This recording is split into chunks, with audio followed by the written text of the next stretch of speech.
Good morning. This is KELOLAND on the go with all you need to know in news and weather as you start your day. The Brookings Police Department is sending out a reminder to residents after recent break-ins into vehicles. Authorities say one happened nearly a week ago in the 400 block of 5th Avenue South. Officials say a resident reported that a gun was stolen from their vehicle.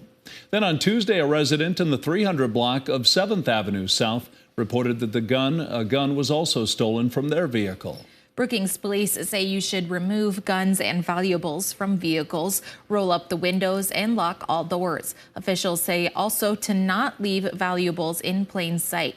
If you have any information about these thefts, you are asked to call Brookings Area Crime Stoppers. Meanwhile, the Brookings County Sheriff's Office needs your help tracking down some copper wire thieves.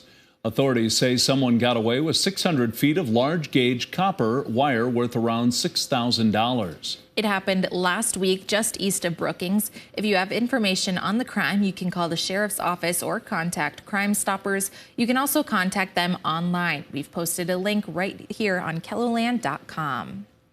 And court records show the SDSU Students Association president has been cited a few times for underage drinking.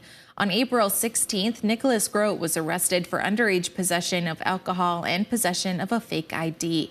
But a month before that, Grote was arrested for similar charges, as well as underage drinking and using tobacco. He's currently 20 years old. In a statement released by the Students Association, Grote apologized, saying that he understands his behavior was unacceptable and will accept any punishment. Soft ground made fighting a cornfield fire east of Yankton difficult on Monday. The Yankton Fire Department says crews arrived on scene and managed to put the fire out. Officials say firefighters had to use caution because of the soft ground and that the larger trucks weren't able to go where the ATVs could. Authorities say the fire was caused by someone welding on an irrigation pivot. Firefighters in Madison were able to capture a rare event over the weekend. They were conducting a controlled burn on Sunday when they saw a large fire-caused dust devil. It could be seen toward the end of the burn. The dust devil, also called a mini tornado, could be seen moving along the burned area. The rare event occurs as hot air rising from the fire meets colder air in the atmosphere above it. Now let's get a check of our forecast with meteorologist Scott Munt in store for a warmer day. Scott. That we are. We're looking at numbers today in the 60s and 70s for afternoon highs. We'll go with a partly cloudy sky. A couple of light showers already this morning in eastern and northeastern South Dakota, remaining very, very light. If anything reaches the ground, I would say easily less than 1/10 of an inch. But we'll have to watch for redeveloping showers and maybe some thunder showers. Central and northeastern KELOLAND later this afternoon and for this evening. Once that starts, you can expect periods of rain probably through Friday. The weekend is looking cool. We'll have the strong winds back, especially by Saturday. More details on the KELOLAND Live Doppler forecast with Brian coming up. Thank you, Scott. A local business owner and longtime resident of the Bruce, South Dakota area is now in need of a new liver after being diagnosed with end-stage liver disease 8 years ago. At the time, he was only given 5 years to live. Justin Sadoff owned his own excavation business for over 25 years, but when the work became too much because of his health, he decided to try something different and opened a new pizzeria named after his daughter. A benefit will be held for him this weekend. I'm just very happy for him. I'm excited for his future, for he and Nina. For him to feel good again, to be back working, doing what he loves and just feeling well so that we can have him around for many more years to come. I've never been an emotional guy, but it just chokes me up. It's unreal. You have no idea the care and the support until something like that happens to you. So it's been phenomenal. So grateful, so blessed. The benefit is Sunday at the Esteline High School gym and will include live music, a silent auction, and food. You can see more details about the event attached with this story here on KELOLAND.com. The Sioux Falls School Board tentatively approved the 2024 budget on Monday night. The budget includes a raise for teachers and maintaining existing staff sizes for the elementary, middle, and high schools. Although expenses and revenue will be more than last year in the general fund, homeowners will see a decrease in the school's share of the tax levy. The school levy is projected to decrease by 28 cents in 2024. To learn more details about the budget, check out KELOLAND.com original story by Ray Yost on our website now. Earth Day has passed, but a Sioux Falls brewery is helping continue the conversation with a unique beer. Big Sioux Brew is a result of a partnership between Remedy Brewing Company and Friends of the Big Sioux River. The organization pumped and purified 2,000 gallons of Big Sioux River surface water, which Remedy then turned into a beer. People who live near the river know what the water quality is. So when you tell them, oh, we pulled this nasty, dirty, grimy water out to make beer, they kind of go, should I drink it? Is it safe? Is this something that is even, possible? So it's just fun to see those reactions and then get people to try the beer and go, oh, wow, this is really good. This year marks the first time Big Sioux Brew has been canned and distributed throughout eastern South Dakota.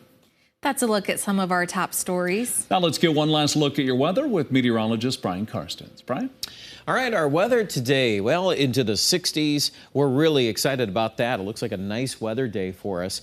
Maybe a 70-degree temperature around Pierre into central South Dakota. Now, maybe a late day shower, thunder shower, 5 o'clock to maybe 8 or 9 p.m. this evening in the northeast. That's along the wind shift line, so keep that in mind. I think that'll dissolve, and then tomorrow we'll kind of regroup here a little bit. We'll see warmer numbers in the southeast. You'll be smelling spring in the air. One thing about tomorrow I was thinking about, these little showers that sprout up in the afternoon, that's always the fresh scent of that little bit of rain in the air, and that'll be nice. The wind behind it, the cooler weather, yeah, it goes with the territory, I guess, for this time of the year. But if we can hit 70 tomorrow in Sioux Falls, that'll feel pretty good. Southwest wind will help us out. Those thunder showers on radar tomorrow evening, they will be around. If you happen to get underneath one of the heavier ones, you still can manage a quarter to a half an inch of rain. But when you look at the averages here, we're probably not going to quite get to that level. And I've got a special map on that in just a second here. Let's go through the pattern. So there's front number 1 today and tonight. This is more or less just a wind shift line. It's not really going to do a lot. In fact, it'll wash out. The next front that comes in Thursday, that's the one that'll spark the more widespread scattered rain. And then we could see some snow in the Black Hills Thursday night. I want to make sure we mention that. But then into Friday, most of the rain chances will be early, and then we'll just kind of settle into some cooler 50s for temperatures.